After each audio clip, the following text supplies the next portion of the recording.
I want to talk to you today about Jesus, Barabbas, and two goats and how they fit into the Easter story.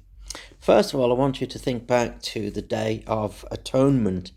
And we read all about this in Leviticus chapter 16. And here we see that the high priest had certain things that he had to do, and one of which was to take two goats.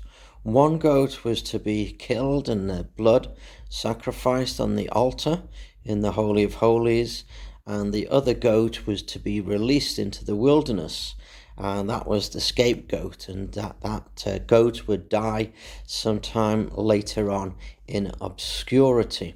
So this was the Day of Atonement, and only the high priest could actually make the sacrifice that day. He was the only one in the whole of Israel who could put the blood of the goat onto the altar.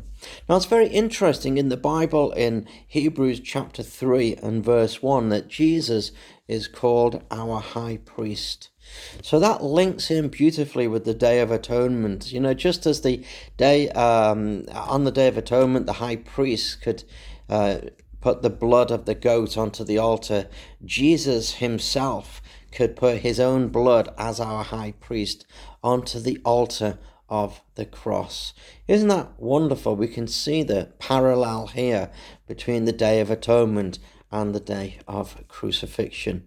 I just love the way all of these things in the Bible fit together. It's just so wonderful how God in his wisdom has knitted everything together for us. You know, Jesus fulfilled the Day of Atonement at the same time as he was our Passover. You know, he's our, 1 Corinthians tells us that he's our Passover.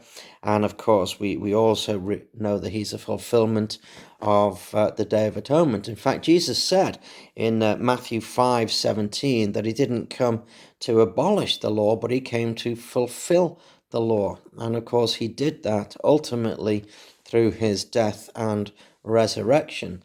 And this is why this is such a wonderful time of year for Christians, that we can see the fulfillment of, 2,000 or so years of the Jewish law fulfilled in Jesus. Because all of these laws, they were just a foreshadow of Jesus. In fact, Hebrews chapter 10 and verse 1 tells us that these were foreshadows of things to come. So all of these laws, 2,000 years before the birth of Jesus, that was just a foreshadow of Jesus, and Jesus would fulfill the Day of Atonement, Tabernacles, Passover, etc., etc. All of these will be fulfilled in and through Jesus Christ. Now it says here that these are a foreshadow of the good things to come. Well, good here, there's many Greek words that could be translated for good, but the word that's used here is the Greek word agathos. And agathos is an interesting word because it means inherently good. In other words, the goodness is in itself. And we know that Jesus and the Father are one, and Jesus said of the Father, only God is good. So it's interesting that there is this choice of word, agathos, used here, showing the inherent goodness of God manifest in Jesus. And of course, Jesus was the only one who could keep the law. We couldn't. For a couple of thousand years, the Jews, despite their best efforts, they failed miserably at times. And yet they tried and they tried. And so let's just go back quickly to these two goats. Why goats? It's interesting. I don't know if you ask questions like this. Why a sheep at Passover, a lamb at Passover? Why a bullock at certain times of year? Why this animal or that animal? And of course, goats were used at the Day of Atonement. Well, in Matthew chapter 25, Jesus is speaking about the end times. And in a couple of verses, in verses 32 and verses 33, he says about the sheep and the goats are separated by him, just as a shepherd would separate sheep to the right and goats to the left. And of course, this is talking about salvation.